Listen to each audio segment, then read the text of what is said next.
ગોંડલનો વિવાદ ચરમસીમાએ પહોંચી ગયો છે અને અલ્પેશ કથિરિયા અને ગણેશ જાડેજા હવે સામસામે આવી ગયા છે।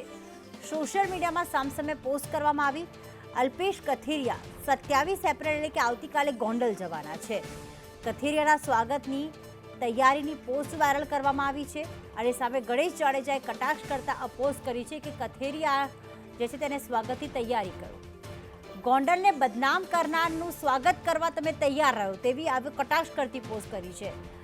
મયુર, અલ્પેશ કથિરિયા આજે આવતીકાલે આવવાના છે એ પહેલા આ પ્રમાણે સોશિયલ મીડિયા પર કટાક્ષ કરતી આ પોસ્ટ શું સંકેત આપે છે? ખરેખર એવું તો નહીં થાય ને કે ત્યાં જ્યારે આવે એ ત્યાં વિરોધ કરવામાં આવે? શું સંકેત આપી રહ્યા છે આ પોસ્ટ?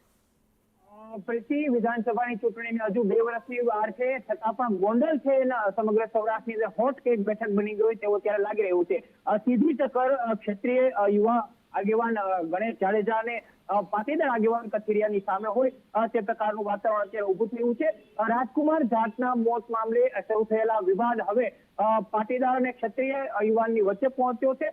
જે પ્રકારે પાટીદાર યુવાનો અને આગેવાનોએ ગણેશ જાડેજાને લઈને સોશિયલ મીડિયા ઉપર ટિપ્પણી કરી હતી, ત્યારબાદ સુલતાનપુરની અંદર ગણેશ જાડેજાની સભા યોજાઈ હતી અને હવે એવું કહેવાય રહ્યું છે કે જે પ્રકારે ગોંડલની અંદર સામે બે આગેવાનો આવી રહ્યા છે, તો આવતીકાલે શું થશે તેને લઈને અસમંજસ છે। હાલ તો સોશિયલ મીડિયાની અંદર બંને તરફી યુવાનો છે, આગેવાનો છે એ સોશિયલ મીડિયામાં પોસ્ટો કરી રહ્યા છે, પરંતુ જોવાનું એ રહેશે કે અલ્પેશ કથિરિયા આવતીકાલે ગોંડલ આવે છે તો શું થાય છે। બિલકુલ, આભાર તમામ વિગતો માટે મયુર।